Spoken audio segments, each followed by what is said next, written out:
قرآن دے نال اپنا ناتا جوڑ لے، قرآن دی تلاوت اپنا لے، انشاءاللہ تعالی جس گھر کے اندر قرآن پڑھا جاتا ہے اس گھر کے اندر شیطان نہیں آتا، لڑائی جھگڑے ختم ہو جان گے، دنگا فساد ختم ہو جائے گا اگر گھر کے اندر قرآن پاک کی تلاوت ہے اور سیرت فاطمہ کو اپنایا گیا تو کافی گھر کے اندر بہتری آ جائے گی، سکون آ جائے گا۔ اج دے دور کے اندر اسی اپنی اولاد کو اعلیٰ تو اعلیٰ تعلیم سے دینا چاہتے ہیں، لیکن اس کی تربیت کے اندر بہت کمی ہے۔ اس کو بولنا تمال کے بڑے دی تمیز، چھوٹے دی تمیز، بڑے دا ادب کس طرح کرنا چاہیے ہے، بہنا براواں دے نال کس طرح بولنا چاہیے ہے۔ یہ ماں باپ تک اپنی اولاد کی تربیت کریں، یہ ماں باپ کی ذمہ داری ہے اپنی اولاد کی تربیت کریں۔ اگر ماں چاہتی ہے کہ بیٹی مینوں سکھ دے، باپ چاہتا ہے کہ بیٹا میرا فرما بردار بنے، ماں چاہتی ہے کہ بیٹی میری فرما بردار بنے، تو پھر پہلے ماں باپ کو نیک بننا پڑے گا۔ اگر باپ صبح اٹھ کے نماز پڑھے گا تو بیٹا بھی نماز پڑھے گا، صبح اٹھ کے بعد قرآن پڑھے گا وہ بیٹا بھی قرآن پڑھے گا، صبح اٹھ کے ماں اگر قرآن پڑھتی ہے تو پھر بیٹی بھی قرآن پڑھے گی، ماں اٹھ کے صبح نماز پڑھتی ہے بیٹی بھی نماز پڑھے گی۔ اگر ماں کسی دن اچھا اخلاق، اچھے اخلاق کا مظاہرہ کرتی ہے، بیٹی ماں کا عکس ہے، جو کچھ ویکھے گی وہی کچھ سیکھے گی۔ اگر ماں اپنے میاں کے نال بدتمیزی کرتی ہے کہ بیٹی کول بیٹھی ہے اس نے وہی کچھ سیکھنا ہے۔ جس طرح ایک عورت اپنے بندے نال بدتمیزی کر رہی ہے، پھر اس کی جیڑی بیٹی ہے وہ اپنے گھر جائے گی اپنے بندے نال بدتمیزی کرے گی۔ اگر اس بچی کا گھر اور سکون دے ماحول دیکھنا ہے تو پھر اس کی اچھی تربیت کرو۔ جس طرح میرے نبی کا فرمان ہے کہ میرے مصطفیٰ نے فرمایا اگر بندے کو سجدہ جائز ہوگا تو سب تو پہلے میں عورت کو اجازت فرماتا کہ عورت اپنے میاں کو سجدہ کرے، عورت اپنے میاں کو سجدہ کرے، کتنی تہذیب ہے۔ اور گھر کے اندر جو کچھ ملے شکر صبر کر کے کھا لے، پا لے، حلال ہے، اس کے اندر ہی اس بیوی کی بہتری ہے۔ اگر اس کی زبان سے ناشکری کا لفظ آیا، امام الانبیاء حضرت محمد مصطفیٰ صلی اللہ علیہ وسلم آپ نے فرمایا کہ میں جہنم دے وچ ویکھیا کثرت نال عورتاں جہنم دے اندر نے، صحابہ کرام نے کہا یا رسول اللہ اس کی وجہ کی ہے؟ میرے مصطفیٰ نے فرمایا کہ ایک بیوی اپنے گھر کے اندر اگر 20 سال عیش و عشرت کی زندگی بسر کرتی ہے، کسی وجہ سے حالات خراب ہو گئے،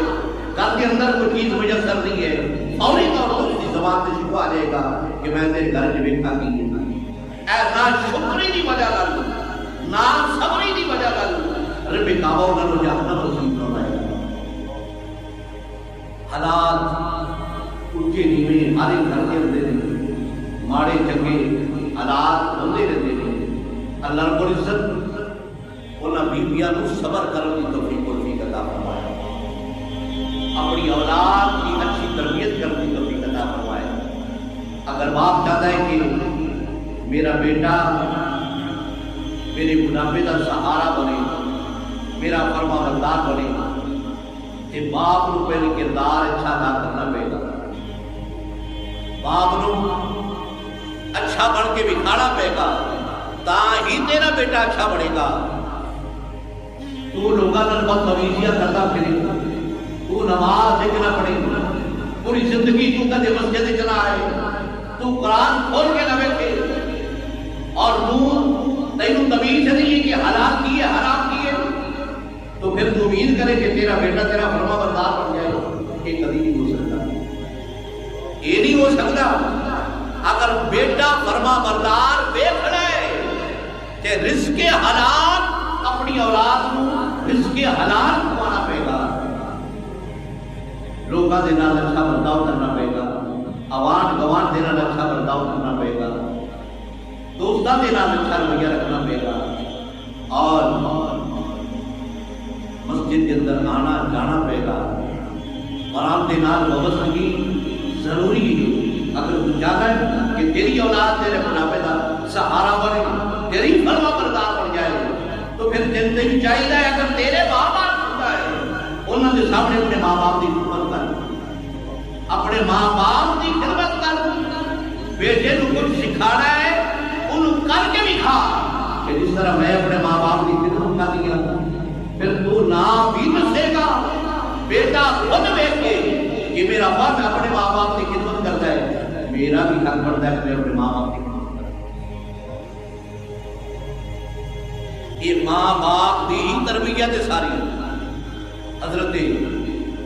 امام حسین رضی اللہ تعالیٰ عنہ بچپن کا زمانہ ہے، کوئی صدقے دیا کھجوراں اکٹھیاں ہوئی، حضرت امام چھوٹے بچے تھے، جب کھجوراں دے پھیر کو آئے تو آپ نے ایک کھجور جو کہ حضرت امام حسین نے منہ چھپا لئی، سرکار علیہ السلام تشریف لے کے آئے، دیکھیا حسین صدقے دیا جڑیاں کھجوراں نے وہ کھا رہی ہے، آپ نے منہ چنگلی پا کے کھجور کر دی، فرمایا بیٹا اسی صدقے دا مال نہیں کھاندے، اسی صدقے دا مال اسی نہیں کھاندے۔ اللہ اکبر اللہ اکبر۔ حضرت ابو دجانہ رضی اللہ تعالیٰ عنہ میرے نبی دے ایک صحابی نے، بڑے پائے دے صحابی نے، آپ نے صبح کی نماز پڑھنی ہے اور جو ہی میرے مصطفیٰ نے سلام پھیرنا، ابو دجانہ نے اٹھ کر گھر چلا جاتا، کوئی صحابہ نہیں، کوئی دوستہ نہیں، یہ سوال کہتے ہیں یا رسول اللہ صلی اللہ علیہ وسلم ابو دجانہ نماز سے پڑھتا ہے لیکن دعا نہیں مانگتا، جویں ہی سلام پھرتا ہے اپنے گھر چلا جاتا ہے۔ میرے مصطفیٰ کو پتہ تو ہے سی نا کہ ابو دجانہ سلام پھردیا نہ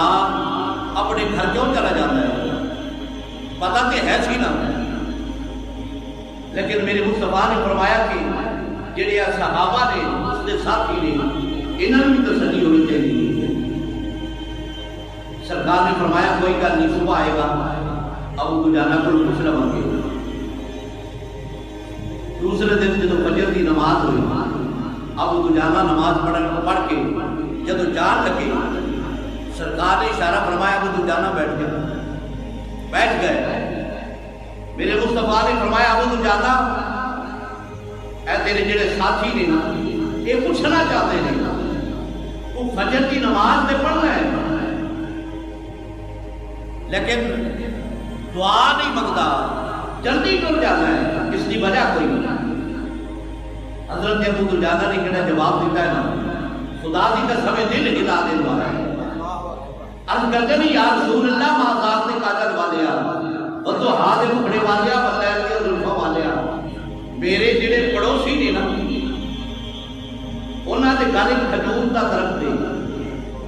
اور ذات یہودی نے،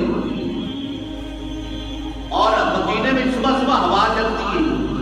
اس دیا کھجوراں میرے گھر کے اندر ڈگ پیندیاں نے، گر جاندیاں نے، میرے بچے ستے ہوتے نہیں، میں صبح سویرے نماز پڑھ کے دعا منگیا بغیر اس لیے ٹر جانا اپنے بچیاں دے اٹھن تو پہلے جڑے میری گوانی دیا کھجوراں ڈگیاں دینا وہ ساریاں چک کے اس مالک دے سپرد کر دینا۔